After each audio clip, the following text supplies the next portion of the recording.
MBC 뉴스 정도훈입니다.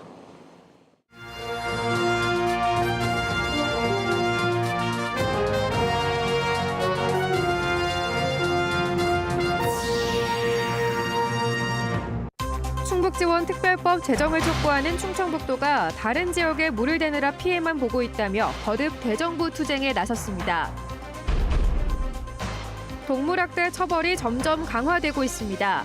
길고양이를 데려와 학대한 30대에게 법원이 징역형을 선고했습니다. 성면 불법 철거로 무리를 빚은 LH가 피해 범위 산정도 없이 성면 건강 영향조사를 하겠다고 나섰다가 생색만 낸다는 논란이 일고 있습니다. 충주에서 만든 술이 한 병에 10,000원 가격인데도 없어서 못 팔고 있습니다. 전통과 원칙을 지킨 게 경쟁력이었습니다. 시청자 여러분 안녕하십니까? 계속해서 충북 소식입니다. 산과 호수로 둘러싸여 각종 규제에 시달리는 충청북도가 특별지원법 제정을 위해 정부 압박 강도를 높이고 있습니다. 또다시 국회를 찾아가 다른 지역에 주느라 부족해진 충북의 물 문제를 해결하지 않으면 정부에 손해배상을 청구할 수 있다고 경고했습니다. 정재영 기자입니다.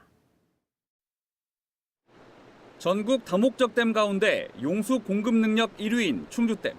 매일 748만 톤을 생활 공업용수로 공급하고 있는데 충북이 쓰는 건 전체의 5.3%, 40만 톤에 불과합니다. 나머지는 수도권과 다른 시도가 쓰고 있습니다. 용수 공급 능력 2위인 대청댐도 마찬가지. 하루 356만 톤 가운데 약 84%는 대전과 세종, 충남 등 인근 시도의 몫입니다.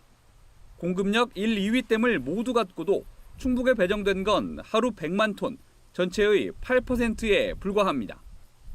용담댐의 경우 전북에 위치하고 있다는 이유로 전북에서 전량을 사용하고 있는 것과 비교하면 분명 문제가 있다고 생각합니다. 그런데도 온갖 규제는 다 받아 10조 원 규모의 경제적 손실을 입고 있다는 게 충북의 주장. 도지사가 이번엔 시장 군수들과 함께 국회를 찾아가 남해 논 물대기는 더 이상 못 참겠다며 선전포고에 나선 이유입니다. 규제도 완화되지 않고 물도 주지 않고 그렇게 해서 피해만 강요하는 이러한 현실을 묵과할 수는 없기 때문에 잘못된 것이 시행되지 않는다면 우리는 충청도민들이 손해배상 청구에도 나설 수 있다 하는 그런 경고의 말씀을 드리고자 합니다. 충북의 요구는 일단 쓸 수 있는 물부터 늘려달라는 것. 눈앞에 물이 있어도 남에게 퍼주다 보니 이미 물 부족에 시달리고 있다는 겁니다. 6개를 추가적으로 설치를 하고 있는데 여기에 필요한 물을 계산해서 수자원공사하고 협의를 해보면은 아직까지 확답을 못 주고 있어요. 왜냐하면 이미 다른 데 다 주기로 다 돼 있다는 거예요. 투자 유치 등으로 당장 3년 뒤부터 하루 19만 톤 이상 더 필요할 걸로 예상되는 등 잠재 수요가 57만 톤까지 늘어날 수 있어 추가 확보가 시급하다고 강조했습니다. 충주댐, 대청댐 물의 추가 배분뿐만 아니라 발전용으로 쓰는 괴산댐의 물까지도 써야 할 상황이라는 입장입니다. 9만 2천 헥타르에 이르는 대청호 규제 문제와 청남대 활용 제한도 풀어줄 것을 요구했습니다. 물 사용 권리 회복은 오랜 기간 계속된 국토 불균형 발전의 악순환을 끊는 전환점이자 충북 도민의 정당한 권리가 회복되는 역사적 순간이 될 것입니다. 생활용, 농업용, 발전용 등으로 나뉘는 용수는 용도별로 관리하는 주체가 다릅니다. 그만큼 정부 도움이 절실한데 충청북도는 우선 모든 기관과 협상에 나서는 한편 물관리 통합 시스템 마련을 정부에 건의할 계획입니다. MBC 뉴스 정지영입니다. 충북 모든 시군의회 명의의 충북특별법 촉구 건의문이 채택됐습니다. 충북시군의회 의장단 협의회는 음성에서 열린 정례회에서 충북은 충주댐과 대청댐을 통해 수도권과 충청, 전북 등 300만 명에게 식수와 공업용수를 공급하면서도 과도한 수변 규제 때문에 10조 원에 이르는 경제적 손실을 입고 있다며 충북특별법 제정을 촉구했습니다. 충북특별법은 공공을 위한 규제로 피해를 보고 있는 충북에 대해 정부가 특별 지원하고 불합리한 환경 규제를 완화하도록 하는 것이 주요 내용입니다. 길고양이를 데려와 학대한 30대가 징역형과 벌금형을 동시에 선고받았습니다. 솜방망이 처벌이라던 동물학대 범죄에 대해 점점 처벌이 강화되고 있습니다. 이채연 기자입니다. 1살짜리 고양이가 한쪽 다리에 붕대를 감은 채 절뚝거립니다. 올해 초 입양 한 달 만에 새 주인에게 끔찍한 흉기 학대를 당했습니다. 다시 버려졌다 구조된 고양이는 결국 한쪽 눈과 다리를 잃었습니다. 갖다 버렸으면 나도 지금 찾고 있겠냐, 이제 연락 온 곳이 있냐, 이제 이런 식으로 뻔뻔하게 물으면서 그렇게 연기를 했기 때문에 더 화가 나는 게 고양이를 키우는 사람이 그런 짓을 저질렀다는 게 말도 안 되는 거잖아요. 자신의 손을 문다는 게 잔인한 흉기 학대의 이유였습니다. 청주지법은 동물학대 혐의로 재판에 넘겨진 30대 주인에게 징역 6개월에 집행유예 2년, 벌금 100만 원을 선고했습니다. 고양이의 몸에 장애가 남는 등 신체적 피해가 크고 사람과 동물의 공존이라는 동물보호법의 입법 취지 등을 고려한 양형입니다. 집행유예로 실형을 면한 피고인은 선고 직후 말없이 법정을 떠났습니다. 하실 말씀 주세요. 지난 2017년부터 올해 상반기까지 동물보호법 위반으로 검찰에 넘겨진 4,408명 가운데 실제 재판에 넘겨진 건 3%가 전부. 동물보호단체도 동물학대의 경종을 울리는 이번 징역형 선고에 의미를 부여했습니다. 동물학대자 소유권 제한과 법적 양형 기준 마련 등 보완책이 뒤따라야 한다고 주장했습니다. 좀 아쉬운 점은 있지만 예전에 판결에 의하면 거진 다 벌금으로만 끝났어요. 지금 실형을 주고 있는 거로 보면은 많은 발전이 되는 것 같고 이번에 이런 판결을 계기로 해서 좀 더 강력한 처벌을 위한 법적 양형 기준이 마련됐습니다. 전날 포항에서는 길고양이를 학대하거나 죽인 혐의로 재판에 넘겨진 남성이 징역 2년 6개월을 선고받기도 했습니다. 과거에 비해서 징역형이 나오는 사례들이 비율적으로 늘고 있는 것은 사실입니다. 동물의 생명이나 신체 온전성도 보호법익으로서 이제 우리가 소중히 다뤄야 할 가치에 해당한다는 점에 대한 국민적 공감대가. 반려동물의 법적 지위를 높이자는 시대적 요구에 따라 동물은 물건이 아니다라는 조항이 추가된 민법 개정안은 현재 국회에 제출된 상태입니다. MBC 뉴스 이채연입니다. MBC가 단독 보도한 LH 노후 임대아파트 성면 불법 철거 실태와 관련해 논란이 커지자 LH가 주민 건강 영향 조사를 하겠다고 나섰습니다.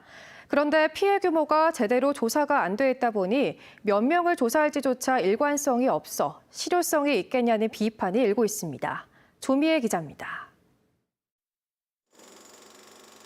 LH 임대아파트에서 성면을 불법 철거한 실태가 속속 드러나고 피해 우려가 높아지자 LH는 주민과 철거 노동자를 대상으로 성면 건강 영향 조사를 하겠다고 나섰습니다. 의사 문진, 엑스레이 촬영, 정밀 검사를 하겠다는 겁니다. 국회에는 최대 3억 원을 들여 2,000명을 조사하겠다고 보고했습니다.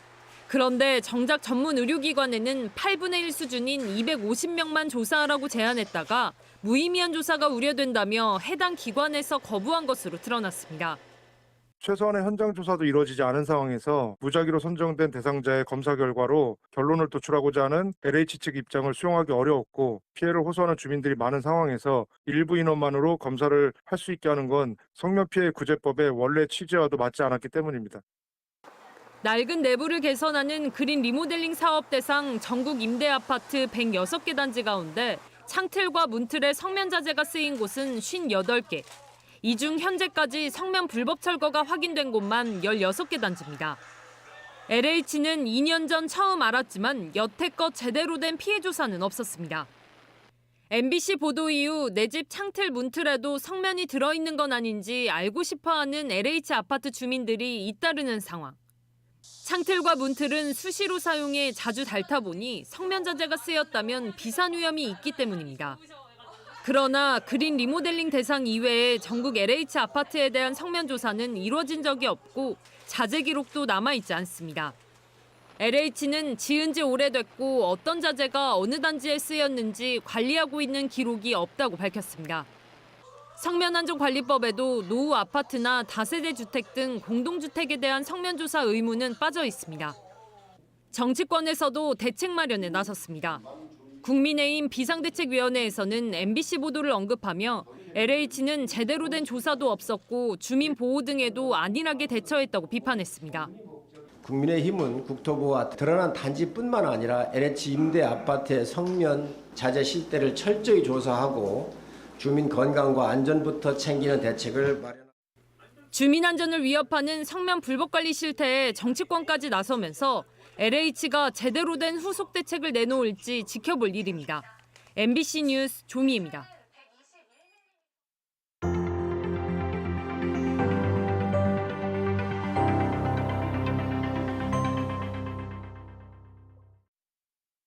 청주시가 교도소 이전 관련해 처음으로 공식 용역에 착수한다는 소식 전해드렸었죠. 그런데 국가규정시설인 교도소를 옮기는데 왜 청주시가 예산을 세울까요? 국비로 옮기면 그만일 텐데요. 현재 법무부는 대전과 대구, 전주 등 전국 6곳에서 이미 교도소 이전을 추진하고 있습니다. 따라서 법무부 재정사업으로 청주교도소 이전까지 순서가 오려면 앞으로 얼마나 걸릴지 가늠하기도 어렵기 때문입니다. 이전 대상 지역에 못지않게 중요한 건 많게는 몇 천억이 들 수도 있는 이전 사업비를 어떻게 확보하느냐입니다. 법무부 재정사업으로 하려니 하세월이고 용역을 통해 다른 사업 방식도 한번 찾아보자는 겁니다. 그래서 등장하는 대안 중 하나가 기부대 양여. 새 교도소를 지어 법무부에 주고 대신 기존 미평교도소의 소유권을 넘겨받는 방식인데요. 기존 교도소 자리를 개발해서 수익이 나와야 새 교도소 짓는 비용을 환수할 수 있는, 즉 경제성에 관한 얘기입니다. 또 상대적으로 낙후된 청주 남서부 지역의 개발 욕구를 해소하는 청사진도 그려볼 수 있는 겁니다. 실질적으로 교도소를 옮겨간다라는 그 의지, 확정된 사실만이어도 청주 서남부 지역의 어떤 발전, 비전, 계획들을 세울 수 있는 일이기 때문에 청주시는 내년 6월 연구 용역 결과를 납품받게 됩니다. 사업 방식도 정해서 내년 말쯤 법무부와 MOU를 체결해보겠다는 계획도 세웠습니다. 그 밖에도 여러 절차를 거쳐 이전 입지를 최종 확정하는 건 이범석 현 시장 임기 후로 일정표를 짜놨습니다. 청주교도소가 청주 서남부 지역 발전의 저해 요소이고 시민들의 오랜 수건 사업이었잖아요. 그래서 실질적이고 신속한 교도소 이전 대책과 또 대안을 세우는 도시계획과 적극 행정이 필요하다고 봅니다.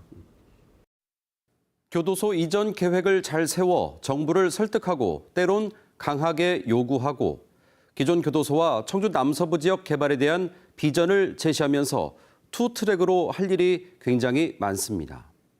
지역 정치권과 지자체, 시민들의 공감대 형성과 역할 분담이 꼭 필요한 이유입니다. MBC 뉴스 이병선입니다.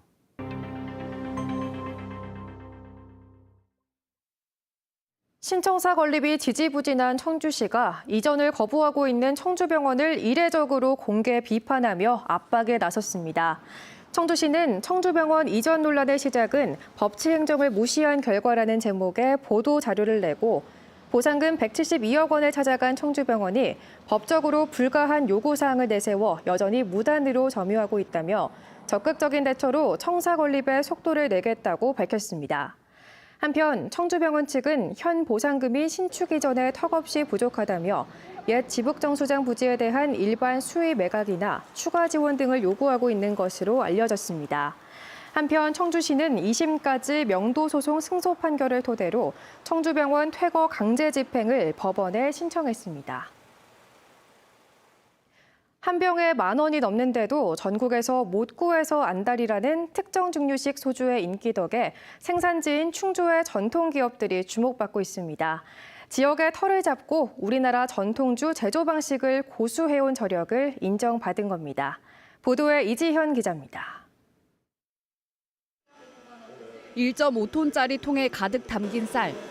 세척이 끝난 쌀에 효소를 넣고 발효시킵니다. 돌아가는 발효통만 증서를 거듭해 15만 리터 규모. 증류까지 마치면 투명한 액체로 거듭납니다. 한 아티스트가 만들어 유명세를 지른 소주입니다. 모든 공정이 이뤄지는 곳은 충주의 한 영농법인. 지역의 물과 양조 기술로 내실을 다져온 전통주 업체가 가치를 인정받은 겁니다. 최종 생산품을 내기까지 연구개발 단계부터 협업했습니다. 한 2년 전부터 저희가 계속 그 술에 대해서 서로 논의도 하고 시음도 해보고 이랬는데 저희 술이 이제 그분들한테 제일 적합하다는. 술을 담는 그릇도 마찬가지입니다. 충주에서 20년 넘게 자리를 잡고 이어온 공방이 낙점됐습니다. 도예가인 업체 대표는 지금도 일일이 빚고 깎고 구워서 옹기를 만들고 있습니다. 유약을 바르지 않아 공기가 통해 숙성에 적합한 옹기를 납품할 수 있습니다. 맛있는데 왜 맛있느냐 하면 그때의 그 차이, 그러니까 이건 숙성된 술이다. 유럽의 술들 보면은 오크통 17년 시킨 거, 21년 시킨 거, 30년 시킨 거 왜 다르냐 이거죠. 그런 어떤 차원에서 생각하면은 숙성을 이해할 수가 있습니다. 인기와 함께 늘어난 건 주문량. 공장을 증설하는 등 몸집을 키우고 있습니다. 지역의 털을 잡고 전통 방식을 지켜온 노력이 결실을 맺고 있는 겁니다.